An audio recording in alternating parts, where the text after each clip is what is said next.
Hello my dear friends and welcome to StudyIQ.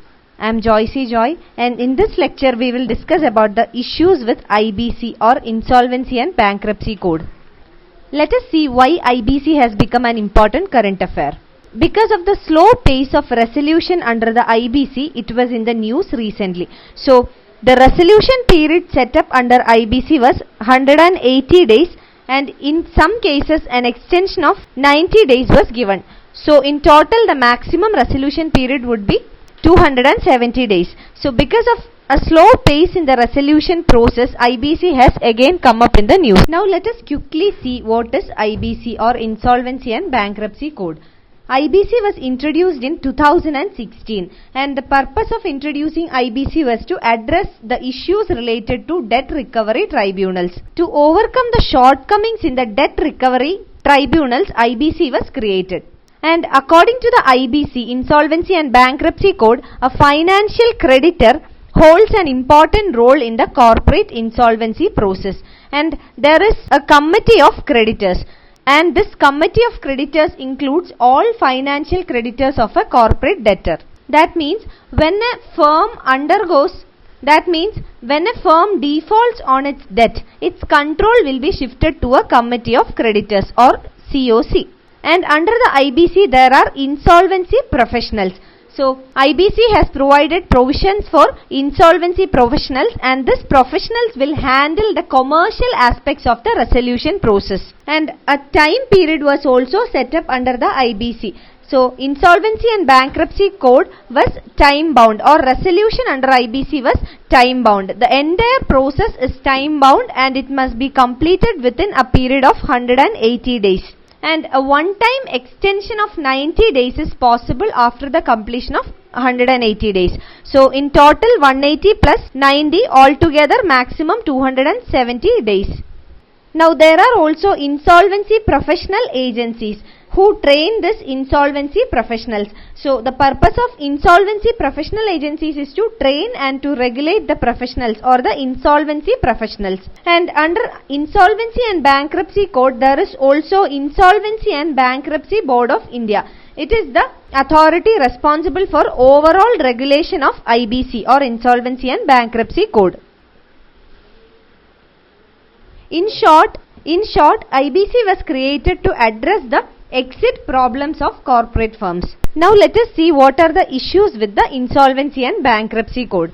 The first one is resolution timeline. As we have already discussed under Insolvency and Bankruptcy Code, one important component of the code is the resolution timeline. So we will see what is the status of resolution timeline, whether the IBC was able to achieve its target of resolution timeline.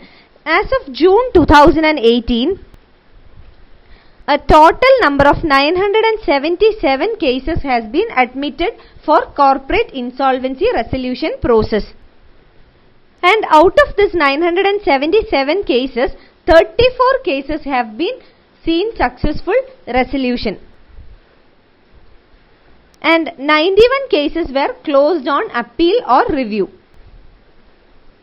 136 cases were ordered for liquidation. Now, and the remaining 716 cases, out of which more than half has crossed the 180 days of resolution without any action. So, we can say that more than half of the cases registered under the IBC did not undergo a resolution process even after 180 days of resolution period. And we have already seen one crucial aspect of IBC or the Insolvency and Bankruptcy Code was time-bound resolution. But if we come into the ground reality, we will see that most of the big cases, the extended 270 days deadline was lapsed and resolution process is still ongoing. This shows that the resolution process in many of the cases were not completed within the time-bound period. And the ongoing litigations prove that there is a drag on the timeline set under the IBC. The second issue is with regard to the resources. There is a limitation of resources under the Insolvency and Bankruptcy Code. Currently, if we observe the statistics, there are over 1,000 cases that are admitted by NCLT, that is National Company Law Tribunal. and over 2000 cases are registered under the insolvency professionals. But what we will see is there is a lack of human resources to handle these number of cases. So the IBC or the Insolvency and Bankruptcy Code should be equipped with human resources or professionals who can manage the business affairs, cash flows and also the labor disputes. But these many number of cases cannot be handled with limited human resources. So there is also a concern regarding the resources that can handle the resolution process. The third challenge is with regard to implementation. There are various implementation challenges in the IBC. So IBC or the Insolvency and Bankruptcy Code is still evolving, and for that reason there are many challenges at various stages, from the admission of the case to the expression of interest from the parties to the submission of plans and final approval by the NCERT. So in all the stages there are implementation challenges or delays. And this is one major reason why the resolution process could not be completed within the time period of 180 days plus 90 days. Now let us see what can be done in order to overcome the challenges in the Insolvency and Bankruptcy Code. The first one is modifications in the code can be done in order to handle the undue delays in litigations. The efficiency of the IBC process depends on the resolution process, and resolution process needs to be completed within the stipulated time period. And if the resolution process could not be completed within the time period, the efficiency of IBC itself is in the question. So there should be modifications in the code that can handle or deal with the resolution problems or problems with time-bound resolution. A second solution is to streamline the process in order to solve the delay in resolution process. The resolution period of 180 or up to a maximum of 270 days must be strictly adhered. Otherwise, the efficiency or the purpose of the entire code is lost. So this must be carefully handled. A third correction must be done in the interference by the courts.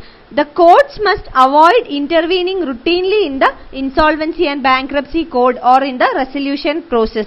Unless there is a key point of law which needs clarification, the courts should keep away themselves from the resolution process. This will provide more autonomy to the insolvency professionals. And fourth one is to address the insufficiency of resources. We have seen there is an insufficiency or lack of resources that can deal with the resolution process. So this insufficiency must be taken care of. Insolvency professionals, benches, judicial members, technical members at NCERT etc. must be made available in order to handle the piling number of cases.